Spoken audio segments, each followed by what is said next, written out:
Aw, we're doing one of these again? Oh well, but it's all for a good cause because we have hit 100 subs on YouTube. First technical milestone, I guess the first one would actually be 50, but we hit 100! Thank you guys so much. I love you guys so much. And I thought what better way to celebrate is with a Am I the A-hole video. So yeah, we're gonna be reacting to some Reddit posts today with my buddy Flareon because I named her Azula. Yes! But because I was so miserable last time listening to people and their problems, I decided I need some company. I'm kidding, I wasn't miserable, I enjoyed it. Am I the asshole for telling my ex-wife she has to choose between her kid or her life?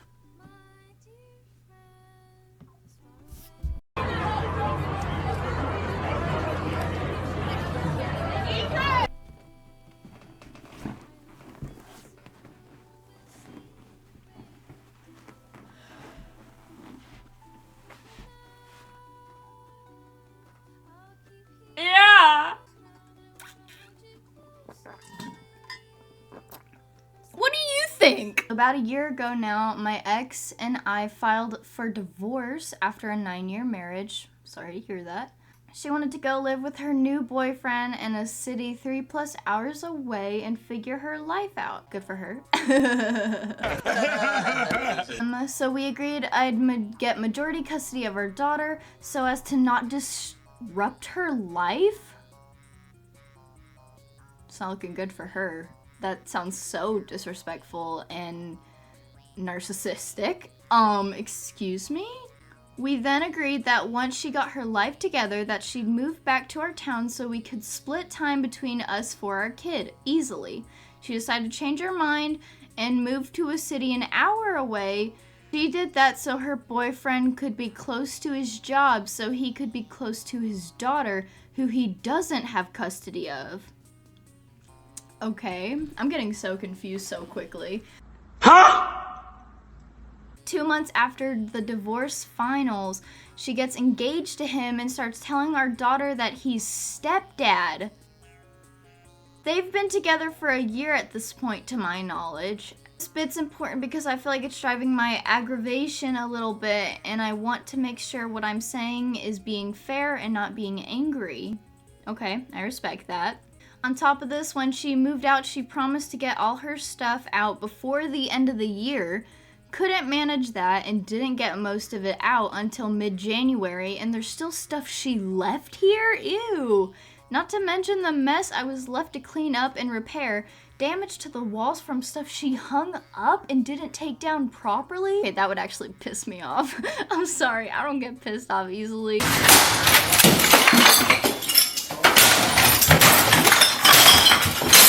Anyway, because I was given majority custody, she wanted to make choices to benefit her relationship and her boyfriend's life. We agreed on a 4-day, 3-day split when she figured her situation out. I did some research later on after she and her fiance, who believed he should have a say, asked to do 1 week and 1 week off. Again, going against what we agreed on. And I was uncomfortable being away from my daughter for my 3-year-old that long. Yes, I did the research for my benefit because I love my daughter more than anything in the world, so it's important at this stage of her life to get frequent time for both parents. 2 days switching is ideal, but no more than 4 days. It's for a child's emotional and psychological development, so I changed our agreement to a 4-day rotation. Forward to now, her mom wants to go to EDC. For those who don't know, that's Electric Daisy Carnival, a huge rave festival spanning multiple days. Throwing off the whole rotation and my kiddo would then be 8 days away from me, and then 8 from her so that her mom can go rave out of state. I said no, so switching isn't really an option without throwing off the whole schedule. You either don't go and spend that time with your kid, or you explain to her why she won't see you for a longer period of time. That's That's kind of crazy. I see the edit, but I am going to first I'm gonna give my feedback on the main statement here, the main story. I think each parent has every right to get the same amount of custody, of course, given the right circumstances. I had, growing up, my parents were also divorced, so it was a lot of custody stuff. But I would spend like equal amounts of time with my father and equal amounts of time with my mother. The mom clearly wants nothing to do with her daughter, and the only person really showing interest in the daughter on that side is her new fiance, which is really, really weird. I think you're not the a-hole because she's acting like a complete child when she's supposed to be a mom, and she should have thought about all this stuff and wanting to rave before she had a daughter with you. Oh, not so good for a grown-up. Update. She hasn't responded, but I sent a follow-up, so full transparency. Because I was feeling weird about what I said, I posted the situation on Reddit, and Am I the A-hole, about your EDC trip. Lots of folks agreed with me that it's not good for the kid, and that if I let you do this, it's something you'll keep doing and taking advantage of me trying to rearrange things for you. A lot of other people made good points too. The reverse said, but if we keep things the way we agreed, I have her 12 days to run. You should never, ever let the person know you posted this on Reddit in the Am I the A-hole? Oh man. And just because people online who you agree with, who are agreeing with you, she doesn't know who they are. Their opinions mean nothing to her. If you do Reddit, Am I the A-hole, just a vent, whatever, that's fine. But never, ever use it to message your ex-wife about why she shouldn't party with her child, though. You are not the a-hole, but kind of the a-hole for letting her know about Reddit. Or maybe you're just stupid. I don't know. Am I the a-hole for taking my kids to their dad's funeral? Oh, rest in peace. I'm going to jump right in because the funeral is this Friday. My ex-husband passed away last week in a car accident. Oh, very unexpectedly, the troopers came to my house.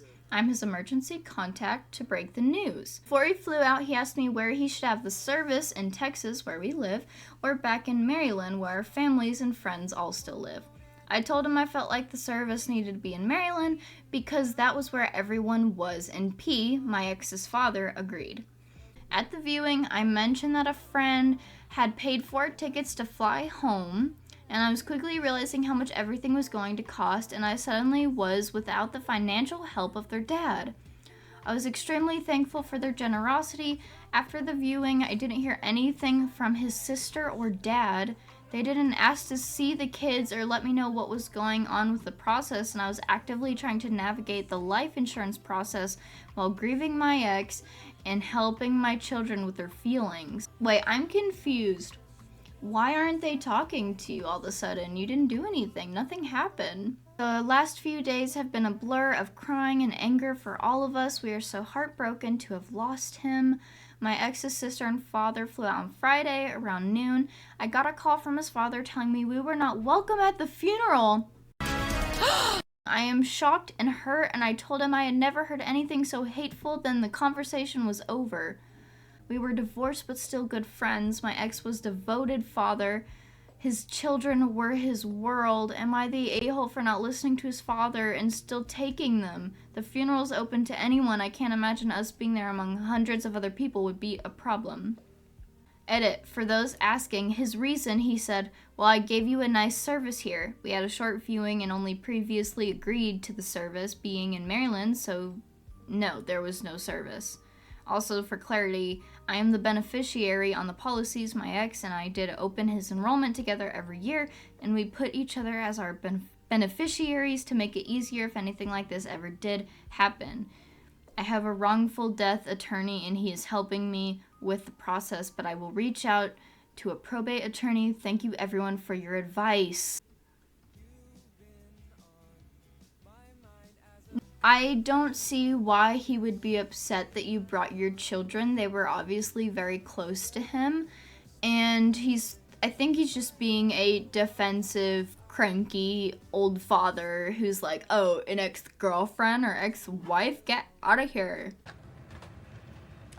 You were not the a-hole at all, and you were still very respectful about it too. Yeah, no, you're not the a-hole. Next! Sorry. Am I the a-hole for refusing to leave my cat with my parents for my friend's birthday? What? No. I, 24 female, have been friends with a girl that I'll call Haley, 24 female, since high school. For a few years, we didn't get to see each other much because we went to college on opposite sides of the country. But I moved to her city last year, so we really got to catch up with each other.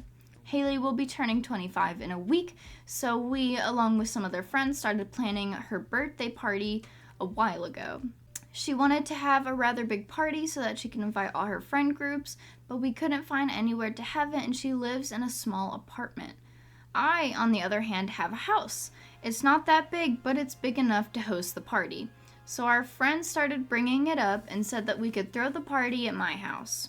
What is this song playing right now? I'm not trying to have a disco. What is happening? She asked me if I could get my cat out of the house for the night, because one of our friends from college is allergic. Okay, that's fair. I told her that I didn't have anywhere else to leave him, but that I could make sure that he stayed upstairs while we were downstairs. I also told her that my cat is very shy and easily scared, so there's no way he'd get close to her friend. She told me that I could just leave him with my parents and then go back to get him the next day. My parents' house is about an hour-and-a-half drive, and there's no way I'd drive a total of 6 hours in one weekend. I told her that it really wasn't possible for me to leave him with my parents. Whew. But that he would be locked up upstairs, and I'd deep clean the house to make sure there was no cat hair anywhere. I told her that she should have told me earlier and I could have found another solution, but now the party is in less than a week. She told me that I wasn't being helpful and that I was ruining her party. And she's been female dogging me about to a lot of our mutual friends. I told her that I had no obligation to let her do the party at my house and kindly accepted to do so. So the least she could do was be grateful. She hasn't replied since. Most of our friends agree with me, but I also feel a bit guilty. I don't know if I'm in the wrong here, and I don't know what else I can do. Holy moly. No. She obviously showed her concern for her friend with her allergies, which is great. You gave a good and mature response and solution. Great.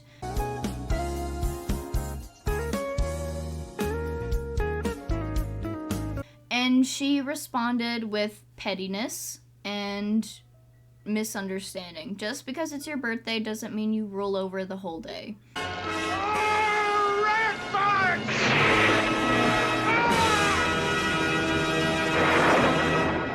And I think your friend needs to back off a little bit, get off her high horse, and, you know, you don't have to have her party at your house.